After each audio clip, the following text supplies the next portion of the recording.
कोई डीसी ने वो पैसे कसूर ला लिया, कोई चीफ सैकटरी पीले रंग रंगीला बना लिया उन्हें। साढ़े असी चूप ते रह गए, गंडेरियां ते नाल रोर लै गए। कोई मियाँ शहबाज शरीफ ने पैसे खा वो वजीर आला सी उन्हें खा लै। जदों भी गौरमेंट आँदी इन्हां दी अल्लाह को नगवाफत लैंदा खुदा रा। It is my humble request Asim Munir Shah साहब आले नबी औलादे अली जे तुसी काबू कर लो, सानू सुकून हो जाए जिमीदारां नू। साडे खाने खराब हो गए ने।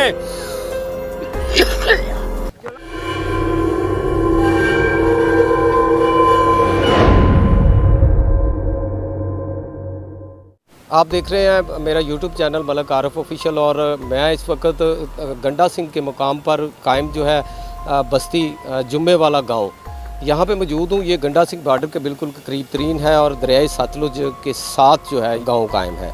तो यहाँ पे मैं दफाई बांध के ऊपर से अपडेट कर रहा हूँ। मेरे पीछे दरियाए सतलुज जो है ठाठे मारता हुआ बह रहा है और इसकी इस वक्त जो सतह चल रही है यहाँ के लोग बता रहे हैं कि 22 फुट से भी तजावज़ है ये इस वक्त इसकी जो बुलंदी है और 76,000 क्यूसेक जो पानी का रेला इस वक्त चल रहा है। तो यहाँ पे देहातियों और किसानों का नाकाबिले तलाफ़ी जो नुकसान हुआ है, करोड़ों रुपए की इनकी फसलें तबाह हुई हैं, माल मुआशी भी बीच में बह गया और साथ में यहाँ पे माल मुआशी के अंदर बीमारी भी चल गई है। तो उनसे बात करेंगे, पूछेंगे क्या क्या नुकसानात हुए हैं। अभी तक इतने दिन गुजर गए हैं, तो सरदार मुनव्वर साहब आप क्या कहेंगे, आपके क्या नुकसानात हुए हैं? हुकूमत की तरफ से कोई तावन किया जा रहा है? पहले नंबर से तो मैंने इसी के दफ्तर में फ़ोन किया, कॉल की, किसी ने मेरी बात नहीं सुनी क्योंकि मेरे मज़ारे उनका 150 भेड़ बकरी थी, पाँच बंदे थे, 2 एकड़ जगह खाली थी जहाँ पर पानी नहीं। उधर ही बाहर सूर बैठे हुए थे, उधर ही सांप बैठे हुए थे, उधर ही वो बंदे बैठे हुए थे। मेरी किसी ने बात नहीं सुनी। फिर मैं डीजी रेंजर से रब्ता किया, उनका अल्लाह भला करे, उनके कर्नल साहब को कहा। कर्नल साहब ने बहुत तो कंपनी कमांडर और कर्नल साहब ने अपने बंदे भेजे। फिर मैं डीसी से बात की, उसका भी बहुत मैं शुक्रिया अदा करता हूँ भट्टी साहब का, लेकिन और किसी ने कोई नहीं सुनी। रेंजर और डीसी कसूर इन्होंने रातों रात हमारी वो वेकोट की भेड़ बकरियाँ और बंदों को, ये 2 एकड़ जगह थी जहाँ पे सांप भी थे, बारले भी थे, वो इतने तंग थे, ना उनके पास खाना था, ना कुछ था, ना लेना ना देना, बिल्कुल। फिर उनका मैंने शुक्रिया अदा किया, खास कर डीजी रेंजर, विंग कमांडर गंडा सिंह, कंपनी कमांडर जेसीपी और डीसी कसूर, इन 4 बंदों ने हमारे साथ तावन किया है। मैं इनका बहुत ही, मेरे अल्फाज नहीं जो इनका मैं शुक्रिया अदा कर सकूं। नुकसान क्या हुआ? नुकसान ये हुआ है 100 एकड़ तेल, 100 एकड़ मेरे भाइयों के तेल, एक मेरा चाचा साहब भाई 50 एकड़ उसके तेल, मेरा एक और ताए का बेटा 30-35 एकड़ उसके तेल, ये जफ़र का म्यार खड़ा हुआ है 10 किले इसके तेल, इनका 20 एकड़। ये जफ़र का म्यार भी दिखाया।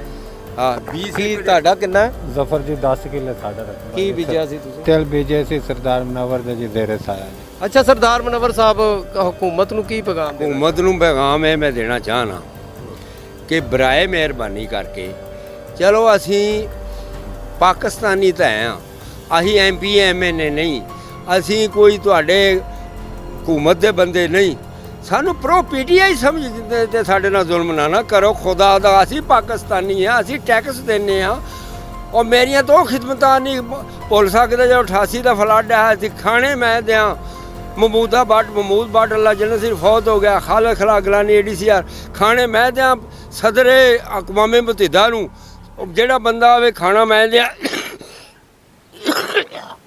उस फंड से एक ट्रीटमेंट प्लांट बना, सिर्फ तलवार वाली पुल बनी, कुछ चीफ सैकटरी साहब ਤੁਹਾਨੂੰ ਵੀ ਕੁਝ ਮਿਲਿਆ ਸੀ? सानू मिलिया अल्लाह दा आसरा। अच्छा, कोई डीसी ने वो पैसे कसूर ला लिया, कोई चीफ सैकटरी पीले रंग रंगीला बना लिया उन्हें। साढ़े असी चूप ते रह गए, गंडेरियां ते नाल रोर लै गए। कोई मियाँ शहबाज शरीफ ने पैसे खा वो वजीर आला सी उन्हें खा लै। जदों भी गौरमेंट आँदी इन्हां दी अल्लाह को नगवाफत लैंदा खुदा रा।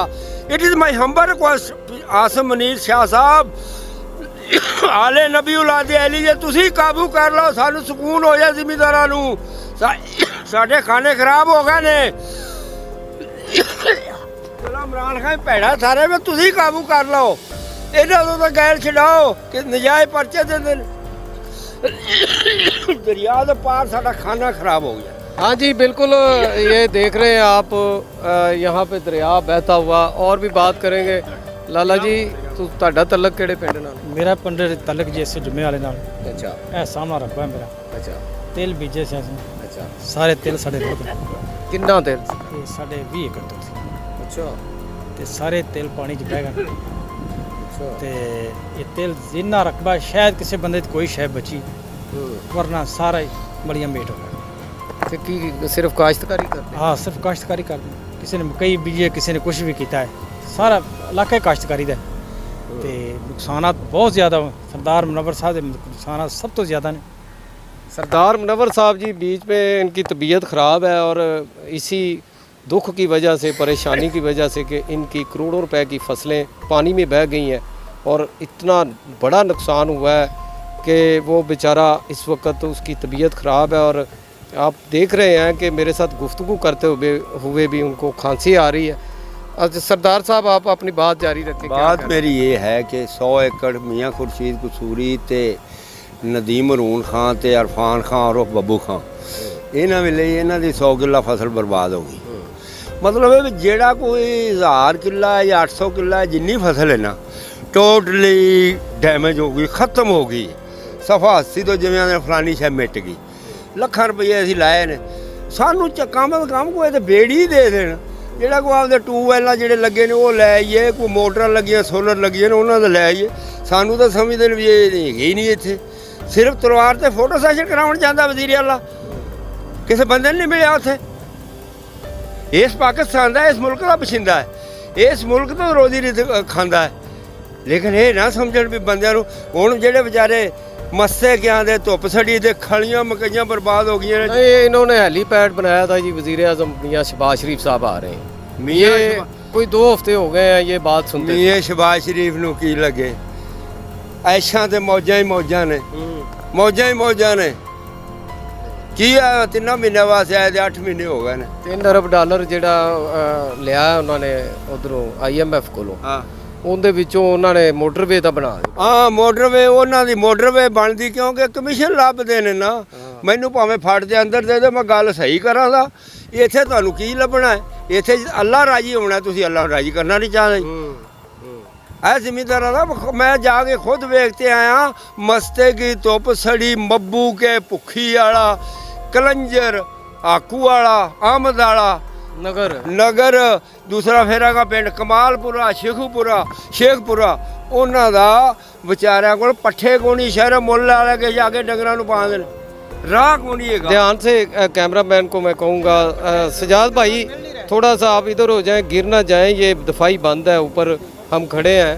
तो सरदार मुनव्वर साहब ने जैसे गुफ्तगू की बताया, वो तनकीद का निशाना जैसे बना रहे हैं इस हुकूमत को।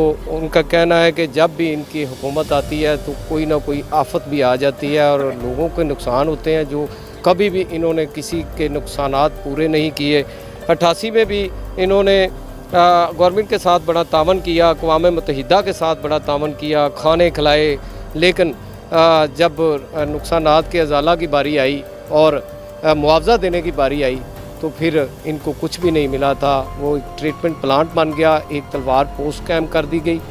ये मेरे पीछे आप देख सकते हैं, ये दरियाए सतलुज बह रहा है, इसके पार जो है ये हज़ारों एकड़ रकबा जो है ये पाकिस्तानी काश्तकारों का है जो दरिया के पार है।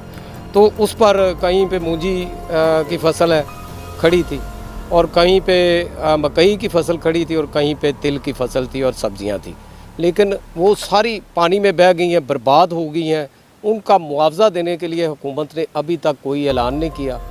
जो सैलाब मुतासरीन आंखें तरस गई हैं उनकी, वो मुतलाशी हैं इस चीज़ के कि कब हुकूमत जो है इसको आफत ज़दा डिक्लेयर करेगी और हमें मुआवजा मिलेगा। अभी तक जो है वज़ीर आज़म साहब यहाँ पे आए भी नहीं हैं। तो यहाँ पे कोई ऐसी इमदादी कार्रवाइयाँ नज़र नहीं आ रही, कोई रेस्क्यू 11-22 की टीम नहीं है, कश्तियाँ नहीं है, बेड़ा नहीं है। लोग अपनी मदद आपके तहत पार जाते हैं, पता नहीं वो कैसे जाते हैं। रोना रो रहे हैं लोग रुदाद सुनाते हुए जो है वो हुकूमत को तनकीद का निशाना बना रहे हैं।